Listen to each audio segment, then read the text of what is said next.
Elder law essentially has a common denominator, and that is all the clients are senior citizens.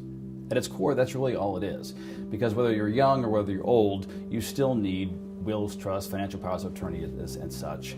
The difference is those documents and the planning has to take a different shape once you reach a certain threshold. 65 is usually the marker, but it doesn't always have to be, because you can have a chronic health issue that is threatening you and threatening your finances and threatening your quality of life much earlier than that. I think we differentiate ourselves by incorporating care advocacy along with the legal advocacy. I mean, typically elder law is more of a transaction type of business, right? You come in, we do your will or your trust, or maybe get you on Medicaid, apply for a guardianship, and a lot of times that's where the relationship ends. But the reality that families face is that there are so many other issues that pile on top of those that are care issues that really don't have a direct legal outcome, but nevertheless affect the quality of life of both the elder and their families. And so that's why here in our firm we have a team of nurses and social workers who help families navigate that care maze. At the same time, the attorneys are advocating on the legal side as well. We call it a life care plan model. My name is Debbie Groh, and I'm a registered nurse and have been working in the geriatric field for over 35 years. I really respect Dennison and the way he looks at all of our clients. And we get to know them very personally and try to look at them as a whole, mind, body, and spirit. I think being a registered nurse on the team, it really brings another perspective. And it's really kind of interesting when we do our meetings and you can kind of see the different, there's a whole big team of us working together, and we all have a little added piece to the puzzle to bring together to form, the best plan for our clients. Are they in a safe environment? Do we need to get anything in place in their home to make it more safe for them to continue living at home?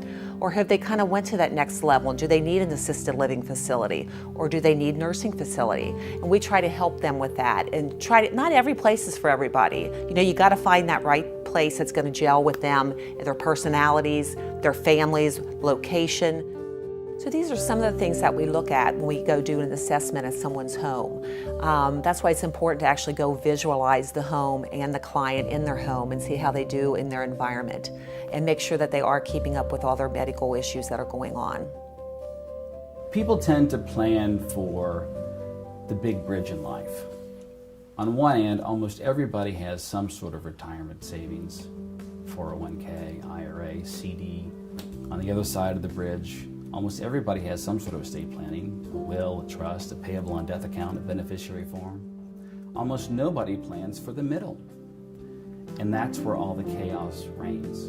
I mean, you can build up a heck of a nest egg on one side of the bridge and blow through it all before you ever get to the other side of the bridge. And I'm not just talking about a financial nest egg. I'm talking about an emotional nest egg. I'm talking about a spiritual nest egg, because it is utterly exhausting to care for a loved one who has a chronic care need.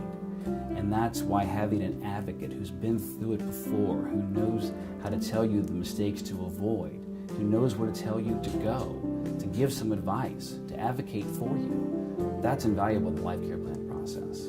The motto of our firm is, who respects the elderly is as if he respects the Lord. And that's from the alphabet of Ben Sura. And we try to carry that forward in everything we do here. It's reflective of how we treat the clients. When the clients come in, we ask them to bring pictures of them, not just current pictures, but pictures of them in their youth as well.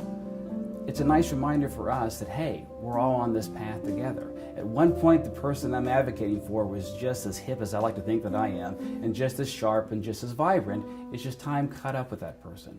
And guess what? Time catches up with all of us. And so it's a great reminder that we like to show our clients that, yes, we respect you. We respect the elder.